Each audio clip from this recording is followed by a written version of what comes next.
Shele.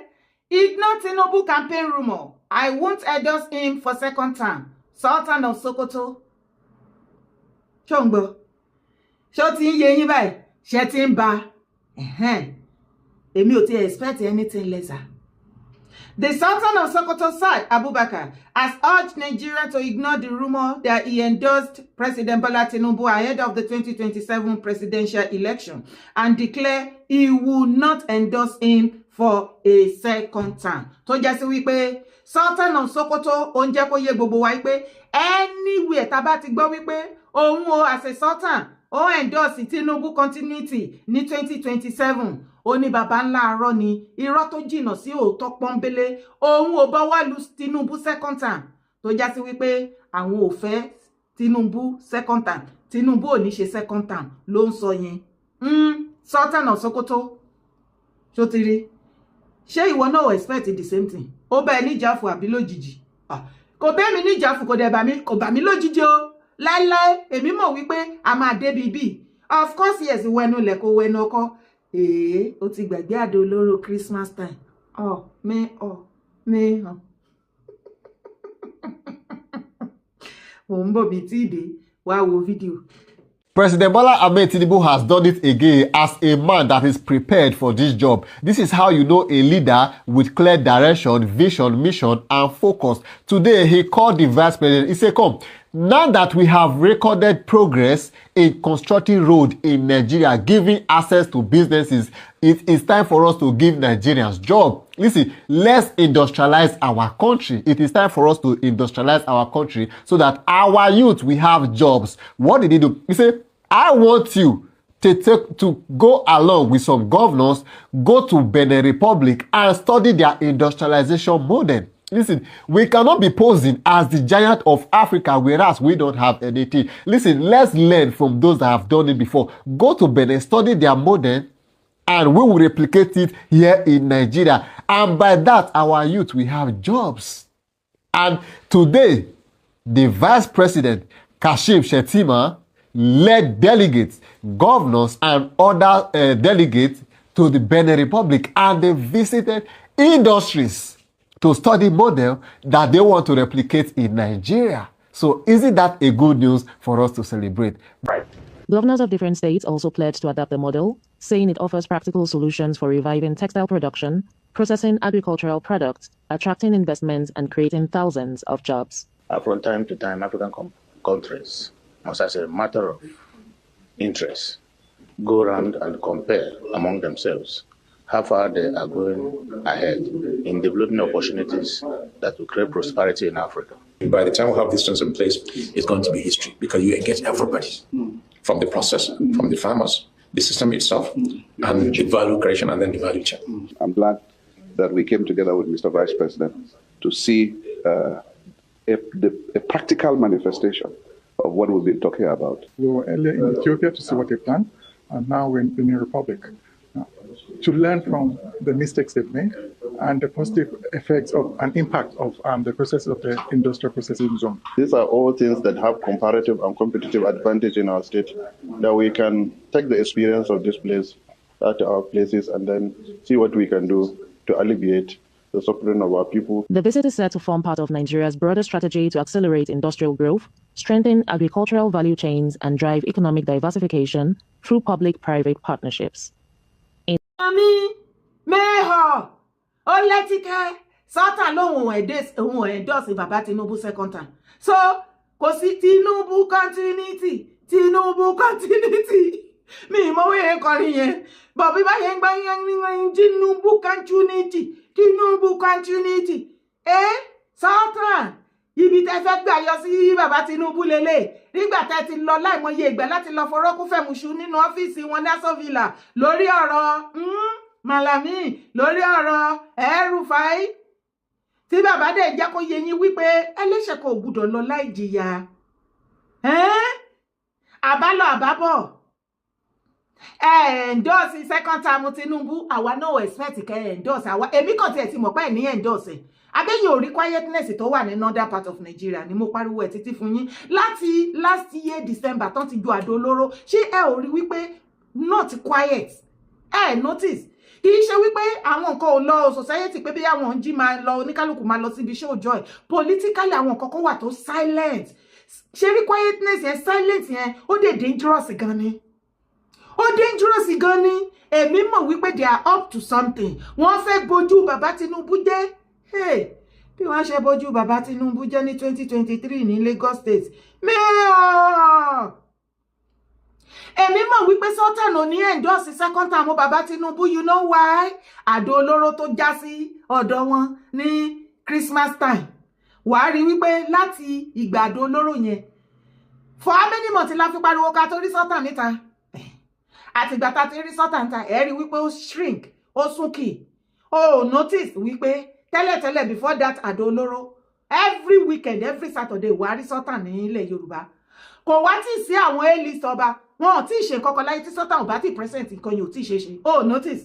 àtìgbà December tó ti ju kinní yẹn ṣé o tí ì rí tí Sultan bá wá tó bá wá sílẹ̀ Yorùbá wá dé sí occasion kan àbí nǹkan kan ó wà scanty very very scanty unlike before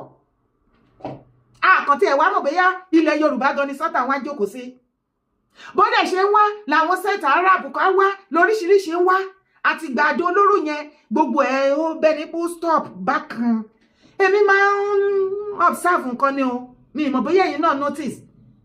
ṣé èdè wá rí gbogbo bí ọ̀nà tí wọ́n fi ń kówó jẹ tí àwọn nọ́dẹ́nà àwọn Fúlàní caliphate tí wọ́n fi ń kówó Nàìjíríà gbogbo lẹ̀kùn yẹn ni bàbá Tinubu block ẹ wá ní kí Sultan kó fún yín kó endorse second term kò nílé endorse ẹ̀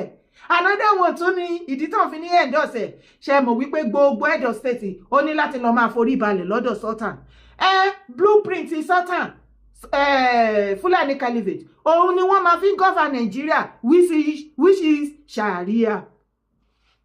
ṣùgbọ́n Tinubu ò lọ máa bá ìgbà tí Tinubu ò ti lọ máa bá wọn kó lọ máa bá Sultan ní pálàsì ẹ̀ kó máa kúnlẹ̀ lójoojúmọ́ bàbá kí ni kí n tún ṣe lérí nínú wíìkì yìí èwo la tún máa ṣe nínú mọ́ǹtì yìí àbí nǹkan kan tí ò sí yẹn tí Tinubu ò dẹ̀ gba blueprint lọ́wọ́ wọ́n dẹ̀ lo tactic tí gbogbo wa jọ mọ̀ insecurity láti jẹ́ kí Tinubu wà stagger bíi ti ìgbà Jonathan and so on ṣùgbọ́n wọ́n rí pé Tinubu ò ti ẹ̀ fọ́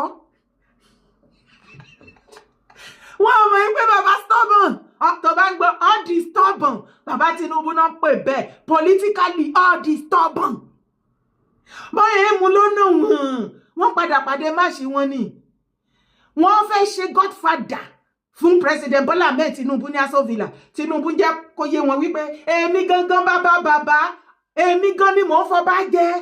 láìsí èmi bí Sultan ṣe lágbára tó kí ló dé tí Buhari tó fẹ́ kó become president for good 3 times ló try pẹ̀lú gbogbo we have vote awala ni vote anybody tá bá ti endorse the northern part of Nigeria kò lè become a president kí ló dé tí ìbò wọn nìkan àti power Sultan tí ò gbé Buhari as a president tí ò make as a president until tí bàbá Tinubu wá ṣe ẹ jẹ́ ká jọ kọ́ bluff wọn dànù ta ni Sultan tó ń halẹ̀ ta ni Sultan who you be ìwọ kọ́ ló ní Nigeria you are not the father of Nigeria. We don't have prime minister in Nigeria and you will never be. Ó lè jẹ́ olórí Mùsùlùmí and I'm very very sure pé gbogbo àwọn mọ̀nàfíkì àárín wa àwọn ọmọ Senegal tó ń ṣe bí òsín láàrin wa any one of them tẹ́ bá rí tó ti ń preach tó jẹ́ pé gbogbo preach ikú ni tó dẹ̀ jẹ́ wípé ìgbésí ayé àti ọ̀run ẹ̀ Allah kan tó lóhùn sìn kò mọ̀ kò ríro tó jẹ́ pé Sultan ló gbé sórí ibi gálà tó ń hàn kẹ̀kiri tó jẹ́ pé anything tí Sultan bá ti sọ gbúdọ̀ yírí ẹ̀ wo ìwọ tó bá ti sọ pé no wọ́n ní láti pa ẹni ti mọ̀ pé wọ́n ń ṣara wa wọ́n ń ṣọmọ ọkọ Yorùbá ọmọ Mali ni wọ́n Senegal Sudan náà ti wá kò ń ṣara wa wọ́n bí wọn sọ́dọ̀ wa ní báyìí de ọ̀rọ̀ ẹnu wọn lẹ́fi máa mọ̀ wọ́n pọ̀ mọ́ àlè original ọmọ àlè ni wọ́n kò sí olóríire ọmọ Yorùbá tó dájú tó dá excel àwọn ò dájú a kì í ṣọ̀dájú tó le tó yẹn àbí mo parọ́ ẹ̀yìn ìran mi gbogbo àwọn àlàyé kéékèèké tí mo ṣe sílẹ̀ kò ní jẹ́ kí Sultan lè endorse Tinubu ti mú wings wọn àbẹ́yìn ọmọ wípé bí àwọn Fulani caliphate wọ́n máa ń ṣe báyìí ni politically àwọn El-Rufai ẹ̀rí ni tí wọ́n bá sọ fún El-Rufai wípé there is going to be one particular period that somebody is going to bring him down to kneel down on his nails bó ṣe wà ní situation tó wà yìí that someone is going to put him where he belongs wàláì El-Rufai máa sọ pé kò ṣe nu Nàìjíríà wọn tí bí ẹni yẹn but hey wetin happen everybody gan ti àbádàn El-Rufai sínú ibi tó wà kó náà lọ kó lọ ṣe kíni kó lọ enjoy àwọn nǹkan tó ṣe fún àwọn ẹlòmíì nǹkan tí El-Rufai fi ojú àwọn èèyàn rí that Bintin Bilishi àwọn Fúlàní caliphate they are heartless wọ́n ti báyé Nàìjíríà jẹ́ wọ́n ti jẹ Nàìjíríà run kọ́kọ́ sí wọ́n yẹn wọ́n ju pé níṣẹ́ o wọ́n believe pé Nàìjíríà wọ́n ti hijack Nàìjíríà every president tó bá ti jẹ́ has to put the head under them Tinubu ò wá ṣe ẹ wálẹ̀ endorse bóyá ikú ló lóko bóyá pàkúté ni 2027 Ọlọ́run amúwàjùgbà yẹn lọ nǹkan tó bá mú Sultan àti Fúlàní caliphate and the rest of gbogbo population fún àtàdánù tẹ máa pariwo tí ẹ ò lè gbé Buhari wọlé as a president until ìgbà tí bàbá Tinubu ṣe ṣe ẹ fẹ́ rí idán ẹ rí mẹ́mẹ́ ó ti mọ̀ pé bẹ́ẹ̀ ni kọ́kọ́ là lọ tẹ̀lé mi kó wá wo fídíò yìí ó kà mí. ṣùgbọ́n wọn àgbà 400,000 lọ́wọ́ ẹ̀ wọn àgbà 400,000 ó dẹ̀ ná àkáǹtì tó ń gba orí ọkìnrin ọkọ̀ mi ló wà. ẹ kọ́kọ́ ló péǹtì 400,000 tí wọ́n gbà lórí àkáǹtì ẹ̀ kó péǹtì ẹ̀ lókè bí àwọn alákatakítì àwọn ní wọ́n fẹ́ dá wàhálà lẹ̀ olóògùn ikú tí máa ń sáàbì yẹn ètùtù sí ní a máa ń fún lóòlù sí ìṣègùn jàgídíjàgì ìṣègùn tí kádà ìṣègùn tí yọ̀kan ilé tó bá wọ̀ ìbú lè wọ̀ bẹ̀ gbogbo ibi tó bá tọ̀ àwọn àìmọye bí olóòlù òní tó yẹ pé ẹ̀bẹ̀ yẹn tó wá máa ń bẹ̀ wá so èyí tó dẹ̀ ṣẹlẹ̀ ọmọ tó rìpọ́ọ̀tù lórí òótọ́ ló rìpọ́ọ̀tù evidence ẹ̀ wà á fi lè lọ́wọ́ kẹ́ tó kú. ẹ̀yin èèyàn ṣe ti rí ṣebí lady yìí ní ìyá ó dẹ̀ ní bàbá ó lọ́kọ ó láwọn ọ̀rẹ́ ó lẹ́bí ẹjọ́ ṣé kò sáwọn tó lè advice ẹ̀ ni torí mi understand ṣe ti gbẹ́rọ̀ lẹ́nu bàbá ẹ̀ ó tán wọ́n ní kò sí anybody tó gbowó lọ́wọ́ Wasilat wọ́n ní tí Wasilat bá ná gba 400,000 wọ́n ní kó mú àkáǹtì tó san owó yẹn àtàkáǹtì tó san sí Wasila jọ̀ọ́ nítorí Ọlọ́run ìwọ bá wa proof bàbá yìí wrong ìwọ ti sá nínú fídíò yìí pé àkáǹtì ọkọ ẹ ìwọ kan ṣe screenshot kó jù sí online kó jẹ́ kí gbogbo wa rí ọ̀pọ̀lọpọ̀ yín tẹ́ nǹkan wípé dára ibo ni bàbá Aláàfin tó ti fún Ìgbòho ní 1 million ṣebí mo lè receipt mọ́ bẹ́ẹ̀ sí zoom abẹ́ ẹ̀rọ orúkọ bàbá direct látàkáǹtì bàbá Aláàfin ni wọ́n fi san sínú àkáǹtì Ìgbòho ṣebí mo fi síbẹ̀ torí ẹ̀yin Doubting Thomas ẹ bá wa wọ́n nu Wasila kí ló dé ṣé wọn náà fẹ́ fi ṣe kókú lọ kárùn lọ ọ̀rọ̀ tó wà lẹ́jẹ̀sìn láàrin mùsùlùmí àti àwọn oníṣẹ̀ṣe ẹ jẹ́ sòótọ́ síbi tọ́rọ̀ wà bá sòótọ́ àákú bá sòótọ́ àákú àìṣe kúkú sòótọ́ yẹn kó dẹ̀ gbé wá ẹ̀yìn ìgbà yẹn bàbá yẹn tún tẹ̀síwájú wọ́n ní òtítọ́ láti lódodo òun ni Wasilat lórí rìkọ́ọ̀dù eégún yẹn tí ò bá jẹ́ wípé ó ní nǹkan tí Wasila wà up to ṣèbọ́kùnrin náà kí ló yẹ tó lọ sáré tó lọ ṣéǹjì tó kó sáṣọkọ ẹ tó wáṣọ ọkùnrin torí kò lè ṣe kí ni kò lè rí fídíò yẹn torí bàbá yẹn sọ fún àwọn tó wá interview wọn bẹ́ẹ̀ interview wà yẹn wípé kan tó bá ti parí nǹkan tó ń ṣe kan tó lọ àwọn á fún wọn ní proof wípé lóòótọ́ ni Wasila ló record ó dẹ̀ ń rojọ́ ó record Àmọ̀tẹ́kùn kan kí ló máa ń ṣẹ̀yìn pípù iná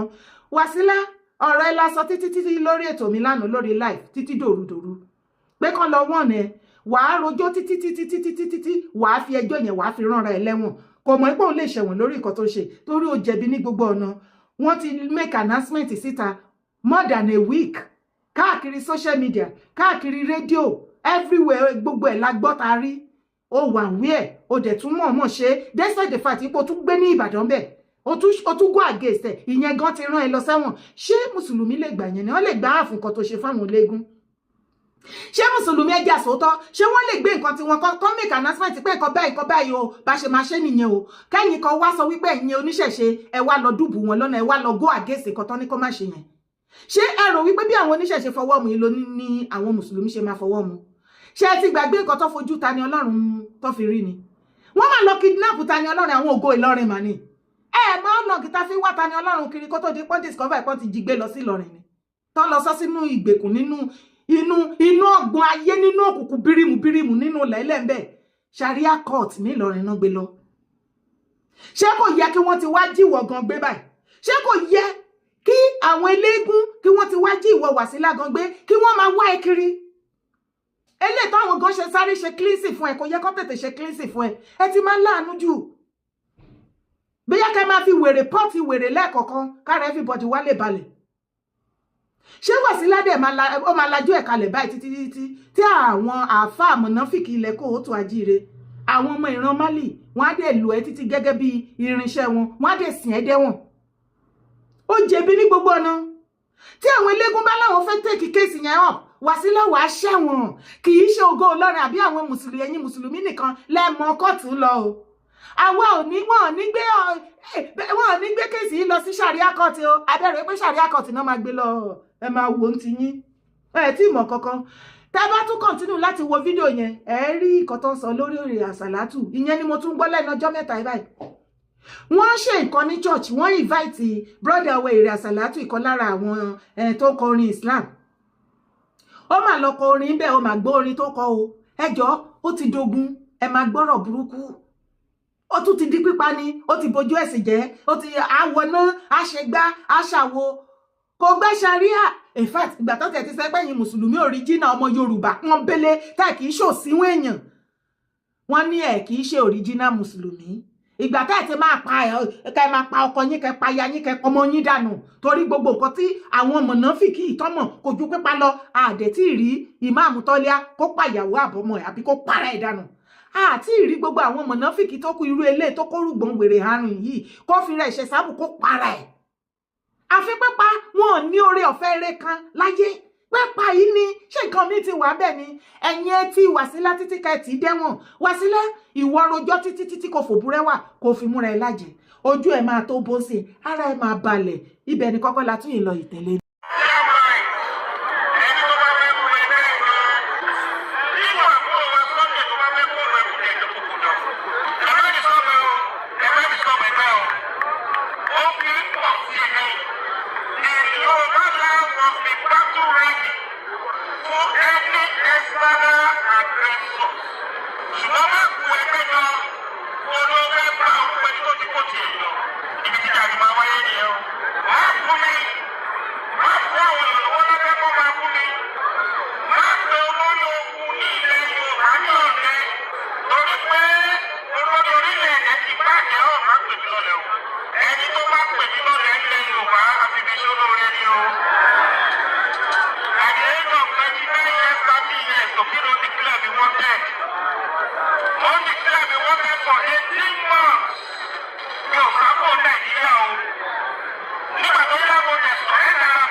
mo dúpẹ́ lọ́wọ́ àwọn tó nífẹ̀ẹ́ mi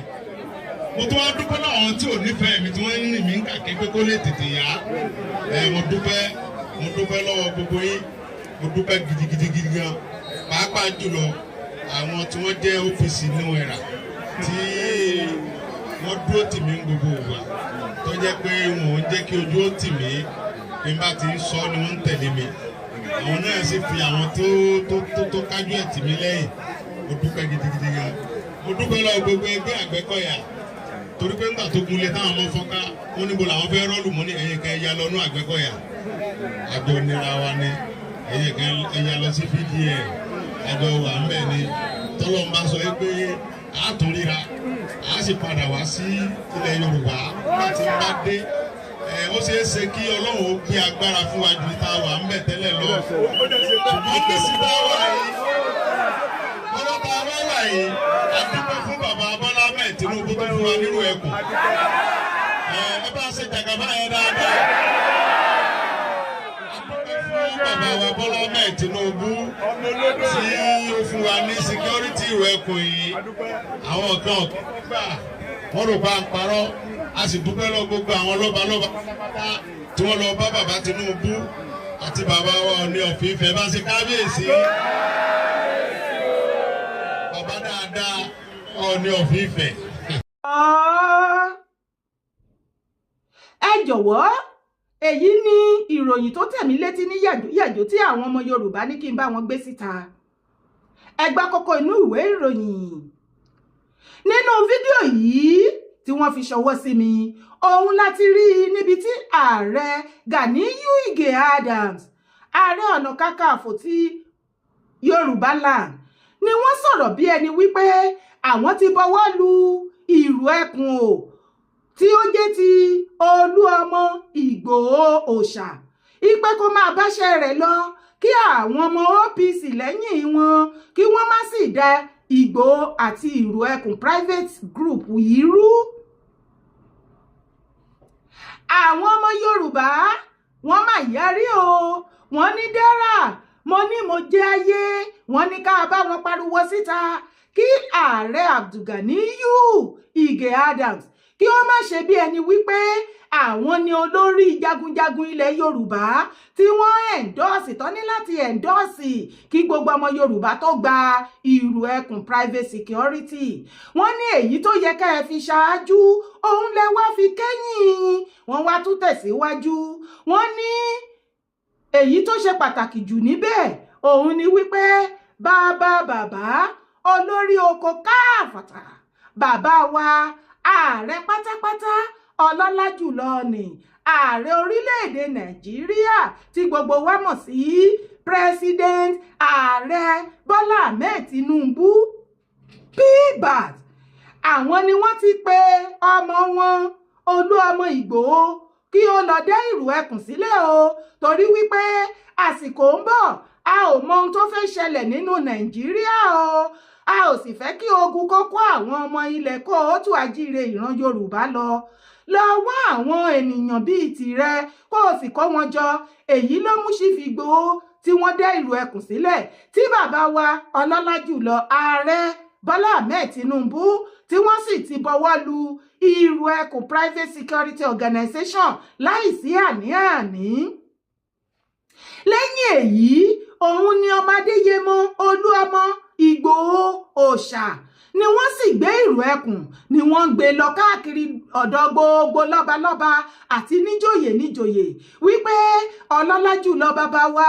ààrẹ orílẹ̀-èdè wa Bọ́lá Ahmed Tinubu ó ti bọwọ́ lù ó wọ́n sì ti pè mí ní kí n wá ṣiṣẹ́ ṣùgbọ́n o gẹ́gẹ́ bí ọmọ kan tí mo jẹ́ tí mi ò gbúdọ̀ yájú ságbà mo ní láti wá bá yín èyí ló mú Ìgbòho máa gbé káàkiri gbogbo ọ̀dọ̀ lọ́balọ́ba tí gbogbo àwọn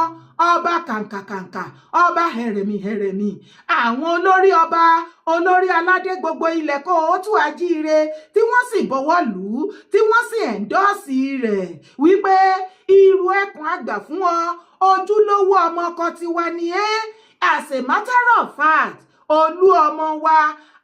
jagunjagun àsìkò yìí ni ó ilẹ̀ Yorùbá fọkàn tọ́ ọ ilẹ̀ Yorùbá finú tọ́ ọ a sì mọ̀ wípé ò ní gbàbọ̀dè fún wa èyí ló mú bàbá wa Ọ̀nìrìṣà ló ké gbàjarè fún gbogbo àwọn oníṣẹ̀ṣe àgbáyé wípé gbogbo nǹkan tó ní kálukú bá ní nílẹ̀kù ni nílẹ̀já ni ní gbogbo ẹ̀ ní ewé àtegbò àbẹ́yíkéyìí ẹ̀dá àjọ èyí tó jẹ́ wípé látọ̀dọ̀ àwọn ló ti kọ́kọ́ máa bẹ̀rẹ̀ gbogbo tí àwọn náà fi ń jẹ́ Ọ̀ọ̀ni lórí àpèrè àwọn ti ṣe tán báyìí o láti fi ti Olúọmọ Ìgbòho lẹ́yìn lórí ìrù ẹkùn tí ó gbé dání. Èyí ló mú kí inú bí àwọn ọmọ Yorùbá ipe lẹ́yìn tí ààrẹ orílẹ̀-èdè ọlọ́lá jùlọ bàbá wa Tinubu àti gbogbo àwọn olórí aládé àti gbogbo olórí ọlọ́ba bàbá wa láàfin fọwọ́ sí ìgbà tí wọ́n ti wá bọwọ́ lù wípé ìrù ẹkùn ti di gbígbà nílẹ̀ Yorùbá o nítorí wípé ọmọ ọkọ ni ó sì dá wa lójú wípé kò ní gbàbọ̀dè èyí ni ààrẹ Ganiyu Ige Adams ṣẹ̀ṣẹ̀ wá sọ̀rọ̀ wípé òun náà ti fọwọ́ lu ìrù ẹkùn òun sì ti ẹ̀ńdọ́ọ̀sì rẹ̀ àti wípé gan pàápàá kí àwọn